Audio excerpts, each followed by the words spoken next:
Mesdames et messieurs, bonsoir et bienvenue sur les ondes de votre chaîne privée Sahel TV, la chaîne de la diversité pour ce nouveau bulletin d'information dont voici tout de suite le sommaire. Plainte contre les journalistes, ras-le-bol des lecteurs ou volonté d'en découdre avec la presse.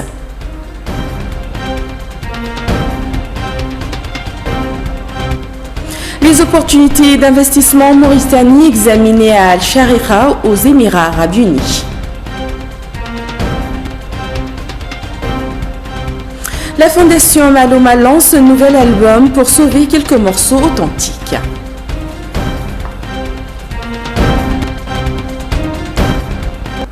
Merci mesdames et messieurs de vous joindre à nous. Je vous le disais en titre, les journalistes convoqués au parquet de Nouadhibou suite à une plainte déposée contre eux par la SNIM. D'autres journalistes et blogueurs se sont retrouvés ces jours-ci devant la justice pour s'expliquer à la suite de la diffusion d'articles jugés diffamatoires par les plaignants. C'est qui pose le problème des limites de la liberté d'expression, mais aussi celui du risque de voir les décisions de justice limiter les champs de la presse mauritanienne. Le reportage est signé Mamadou Dembassi. Ils sont 4 journalistes mauritaniens de la presse privée convoqués par le procureur suite à une plainte déposée contre eux par la SNIM. La SNIM prétend que ces journalistes en question ont écrit des articles qu'elle juge diffamatoires. C'est une première dans notre pays qui se classe parmi les premiers pays en matière de liberté d'expression. Une situation où les journalistes s'interrogent réellement sur les motifs qui entourent cette plainte, sans toutefois respecter les préalables, notamment les droits de réponse aux auteurs de ces articles. La convocation des journalistes par le procureur est tombée comme un couperet qui semble gêner ces journalistes dans l'exercice de leur métier que garantit la Constitution. Oui, par rapport à la convocation de nos confrères par le procureur de Nouadhibou, nous, au niveau de la presse indépendante, de la presse de façon générale, avons été vraiment surpris par cette attitude des autorités judiciaires à l'égard des journalistes dans l'exercice de leurs fonctions. Surtout, une société comme la SNIM, qui devait user d'autres méthodes beaucoup plus efficaces, beaucoup plus civilisées, comme en droit de réponse, en démenti par exemple, que la SNIM aurait dû apporter à l'endroit des informations qu'elle estime jugées comme étant diffamatoires ou bien comme étant une atteinte à ses intérêts. Or, nous, au niveau de la presse, nous estimons que c'est un recul au niveau des acquis démocratiques, notamment en ce qui concerne la liberté d'expression et le droit à l'information. Nous condamnons vivement cette convocation de nos confrères dans l'exercice de leurs fonctions. Vous savez qu'en Mauritanie, il y a quelque temps, nous avons été cités un exemple de premier pays arabe à respecter la liberté d'expression et à être classé d'ailleurs comme premier pays, vous voyez, où il y a le droit à l'information, où il y a la liberté d'expression. Donc il ne faudrait pas que l'on gâche justement cet acquis et que l'on puisse remettre en cause vraiment cette avancée importante que la Mauritanie avait commencé à faire dans le domaine de la liberté d'expression et dans le domaine de l'information libre et crédible. Et nous pensons effectivement que les autorités vont se ressaisir pour annuler cette plainte de la SNIM et laisser libre cours justement aux journalistes de disposer de leur liberté de s'exprimer et d'informer les citoyens. Face à cette convocation qui semble mettre mal à l'aise la presse privée, le regroupement de la presse mauritanienne RPM a réagi à travers la publication d'un communiqué.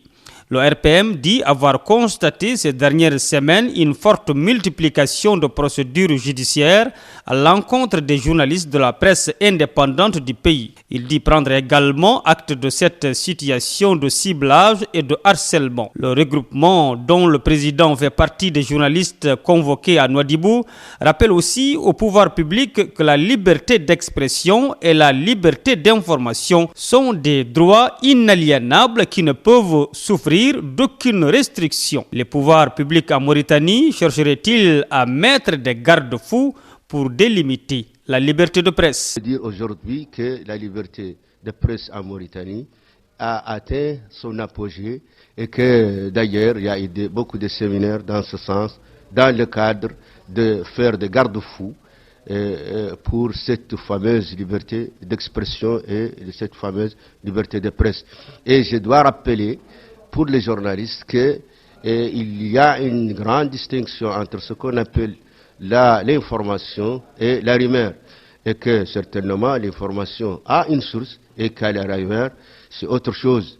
Bien sûr, le journaliste, s'il est interpellé par le procureur, il faut rappeler encore aux autres que nul n'est au-dessus de la loi. Ça, c'est un principe élémentaire du droit. Et encore, il y a encore un principe constitutionnel. Nul n'est censé ignorer la loi. Et il y a une loi qui organise cette presse et que je crois que le procureur a bien le droit de rappeler quiconque, de l'interpeller, de l'accuser parce que nul n'est au-dessus de la loi.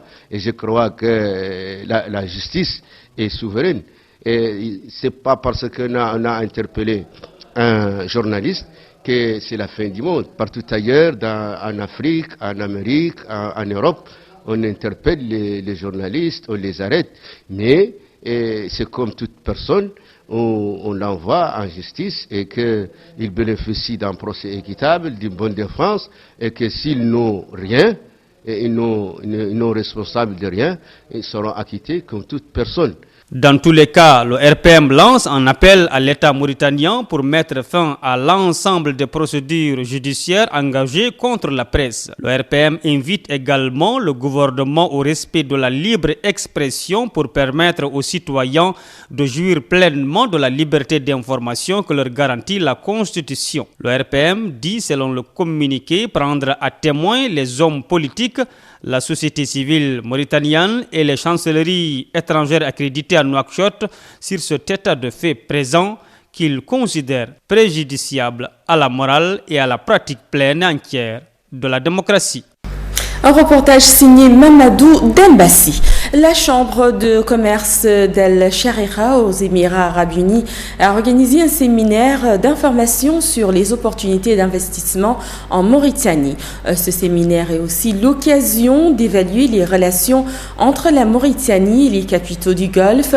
Les chefs de délégation ont loué l'initiative et expliqué qu'il s'agit pour la Mauritanie de proposer ses atouts en matière d'activité pour les investisseurs du Golfe de savoir où mettre de l'argent pour en gagner et participer au développement de ce pays. La délégation mauritanienne a présenté les secteurs de l'agriculture, des pêches, des mines, de l'énergie, tous les secteurs porteurs et qui constituent les piliers du développement économique du pays. 5 ministres mauritaniens, le président de la zone franche de Nouadhibou, le président de la Chambre de commerce de Mauritanie et plusieurs hommes d'affaires ont fait le déplacement d'El Sharira. La Fondation Malouma pour la culture et le patrimoine a présenté à Nouakchott un nouvel album de 2 disques. Il s'agit d'une première parce qu'il s'agit d'une compilation de morceaux choisis pour leur authenticité et pour la menace de les voir oubliés par les griots. Le compte-rendu est signé Mohamed Lamine Seyidi.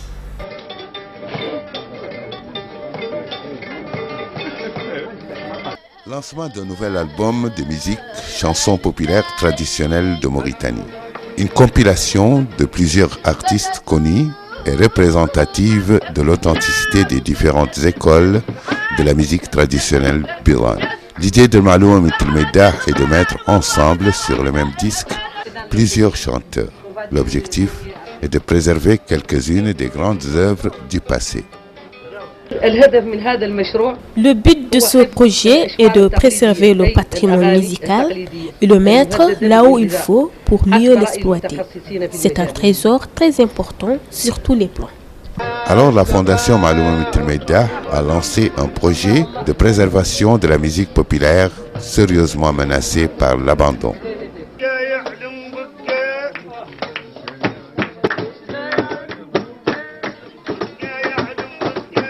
Il a fallu choisir les artistes, les chansons les plus authentiques. D'un concept qui s'appelle Tidardine. Et Tidardine, c'est un livre aussi qui va sortir et qui va expliquer un peu tout ça dans ses détails, les subtilités de la musique, les différents arcanes, etc. Donc le livre est en projet et il va sortir bientôt. Là, c'est une partie seulement audio du grand projet.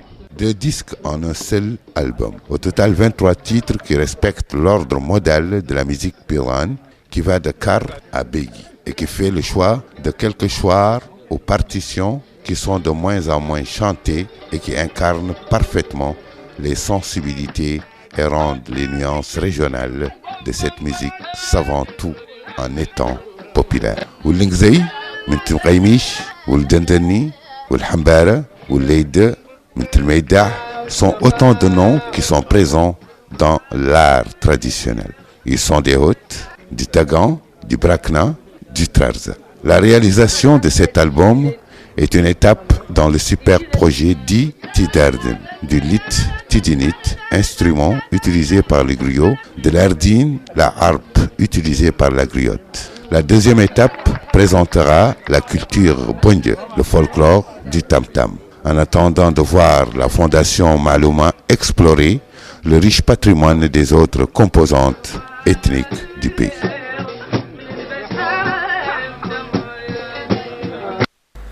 La commission technique chargée de fixer le tracé des frontières entre la Mauritanie et le Mali s'est réunie aujourd'hui à Nouakchott en vue de préparer les documents de base sur lesquels devront se prononcer les ministres de l'Intérieur des deux pays le 31 janvier prochain ici même.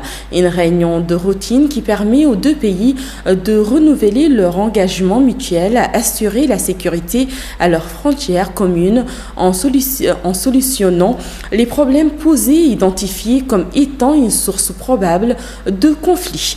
Pour les officiels des deux pays, ces réunions servent avant à rappeler que la frontière entre les deux pays ne doit être perçue comme une barrière, mais comme un lieu de rencontre. La circulation à Nouakchott devient de plus en plus difficile. Il faut désormais plus d'1 heure aux chauffeurs pour avancer, provoquant ainsi des bouchons à longueur de journée qui s'étendent parfois à plus d'1 kilomètre, obligeant les chauffeurs à rester au volant de leur voiture des heures durant. Un reportage signé Fatima Tati. Le problème de la circulation routière à l'intérieur de la capitale constitue l'une des principales équations à résoudre. Des files de voitures accaparent à longueur de journée les artères principales de la capitale Nouakchott. Une situation qui semble loin trouver une solution malgré les différents aménagements apportés au niveau des infrastructures routières pour prendre en charge les aléas liés à celles-ci. Le problème ici, ce n'est pas le transport. C'est les voitures qui font taxi, qui posent beaucoup de problèmes. Elles sont en général amorties. On ne les voit qu'ici, chez nous. Il faut aussi dire qu'il n'y a pas de règles ni pour les destinations, ni pour les prix. Partout en Nouakchott, et malgré les larges voies dont la capitale dispose, la fluidité de la circulation n'est pas du tout au rendez-vous. Des embouteillages stressants ne cessent de s'imposer, surtout dans les heures de pointe, qui découragent les automobilistes. La problématique de la circulation et sa fluidité deviennent des enjeux majeurs pour les autorités, tant en termes de régulation et de sécurité pour les passagers dans une ville en perpétuelle évolution. Le transport fait un désordre inacceptable chez nous. Les destinations des taxis sont pêle-mêle. Il n'y a pas de prix fixe. Parfois, on entend du 100 ouguiya, parfois 200, voire même 300. Rien n'est fixe. Cette problématique de la fluidité à Nouakchott constitue un défi majeur à relever à travers une synergie pertinente entre les usagers et les services urbains pour asseoir les bases de l'ancrage du respect des règles qui régissent la circulation. Place maintenant l'actualité internationale en bref et en images avec Tandia Mustafa Ismaël. En Centrafrique, la Cour constitutionnelle de transition déplore de nombreuses irrégularités et annule les résultats des élections législatives du 30 décembre dernier. Les résultats de la présidentielle organisée le même jour sont quant à eux validés. Les deux candidats arrivés en tête, Anissé Georges Dologele et Faustine Archange Touadéra, vont donc s'affronter au second tour pour devenir président de la République. Lors d'une audience de plusieurs heures, la Cour constitutionnelle a expliqué pourquoi les recours déposés par 5 des candidats à la présidentielle, dont Kolingba et Ziguele, étaient rejetés. L'argument le plus entendu, c'est que les irrégularités mentionnées par tel ou tel n'étaient pas de mesure à influer sur le résultat final ou la sincérité du scrutin. Un argument qui ne peut pas s'appliquer en revanche aux législatives dont le premier tour s'est déroulé en même temps que la présidentielle, le 30 décembre dernier. La Cour constitutionnelle a étudié plus de 400 recours ces dernières semaines et a décidé d'annuler purement et simplement le premier tour de ces législatives. Reste à fixer la date de ce second tour de la présidentielle. Il va falloir également choisir le jour des nouvelles élections législatives et s'assurer que le scrutin cette fois-ci se déroulera dans de bonnes conditions. Après 3 ans de trou noir politique et sécuritaire, le principal enjeu de ces nouveaux rendez-vous électoraux, maintes fois repoussés, est un enjeu colossal, celui de ramener la paix dans l'un des pays les plus pauvres du continent. Au Nigeria, où une épidémie de fièvre de Lassa a déjà fait 76 morts et menace de se propager dans le pays, la demande de raticide a explosé. Les ventes de ces produits toxiques ont été multipliées par 4 depuis l'annonce de l'épidémie à l'entame du mois de janvier. La transmission de cette fièvre hémorragique se fait par les excrétions de rongeurs ou par contact direct avec du sang, des urines, des selles ou d'autres liquides biologiques d'une personne malade. Sévissant de manière endémique au Nigeria, en Guinée, au Libéria et en Sierra Leone, la fièvre de Lassa est asymptomatique dans 80% des cas. Autrement dit, la simple observation d'un patient ne permet pas de déceler un symptôme caractéristique de cette pathologie. Seulement pour les autres cas, elle peut provoquer des atteintes graves hémorragiques ou neurologiques. Le ministre nigérian de la Santé, Isaac Adewole, a affirmé cette semaine que 212 cas suspects de fièvre de Lassa avaient été rapportés à travers le pays. Par ailleurs, 90 cas de fièvre de Lassa ont été répertoriés depuis le mois de novembre 2015 et 40 personnes en sont déjà mortes. En 2012, il y a eu 1723 cas, dont 112 décès au Nigeria, et l'année dernière, 12 personnes sont mortes sur 375 personnes infectées. Le président de la République islamique d'Iran, Hassan Rouhani, est arrivé ce lundi à Rome, accompagné d'une centaine d'acteurs économiques et de plusieurs ministres. C'est la première visite officielle du chef de l'État en Europe. L'Iran et l'Italie entendent bien profiter de la levée des sanctions pour relancer les affaires et marquer le dégel des relations diplomatiques. Si nous avons trouvé un accord sur le nucléaire, alors nous pouvons et devons trouver un accord sur la Syrie. Il est essentiel que l'on s'engage dans cet effort de coopération, a affirmé le Premier ministre italien Matteo Renzi. Nous voulons que l'Afghanistan, l'Irak, la Libye et la Syrie soient des pays en sécurité. Nous voulons que le Liban soit stable. Sur tous ces sujets, nous pouvons dialoguer, confirme Hassan Rouhani. Le montant total des contrats signés en 48 heures entre les entreprises des deux pays doit s'élever à 17 milliards d'euros selon une source gouvernementale. Hassan Rouhani rencontrera le pape ce mardi, puis s'envolera vers Paris le lendemain. Il profitera de sa visite en France pour confirmer l'achat de 114 Airbus et de plusieurs locomotives. À Paris, les manifestations d'un millier de chauffeurs de taxi contre la concurrence des véhicules de transport avec chauffeurs ont donné lieu ce matin à quelques incidents avec un manifestant blessé à l'aéroport d'Orly et le périphérique bloqué au niveau de la porte Maillot. Des centaines de chauffeurs de taxi étaient mobilisés ce matin pour protester contre la concurrence des véhicules de transport avec chauffeurs, notamment dans la région parisienne, porte Maillot et à l'aéroport de Roissy. Selon la préfecture de police, 1200 taxis ont rejoint différents sites, notamment Orly, où quelques dizaines de manifestants ont organisé un filtrage sur la 106 en installant des plots sur la chaussée, ne laissant passer que les taxis en grève dans une ambiance surchauffée. Pour rappel, 2 intersyndicales appellent à manifester contre les dérivés du secteur de VTC, notamment contre la compagnie américaine Uber. Un précédent mouvement en juin 2015 avait été émaillé de violence. Depuis le petit matin, la porte Maillot est envahie par 300 taxis qui protestent dans un concert de klaxons et de slogans accompagnés de plusieurs dizaines de chauffeurs européens, venus notamment d'Espagne, d'Italie et de Belgique. Ainsi, mesdames et messieurs, prend fin cette édition. Merci à vous de l'avoir suivi. Un grand merci à toute l'équipe technique et rédactionnelle. Avant de nous quitter, comme chaque soir, tout de suite, le rappel des principaux titres. Plainte contre les journalistes, ras-le-bol des lecteurs ou volonté d'en découdre avec la presse.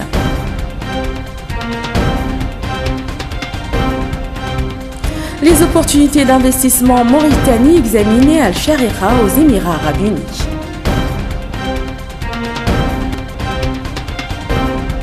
Et puis la Fondation Maloma qui lance un nouvel album pour sauver quelques morceaux authentiques.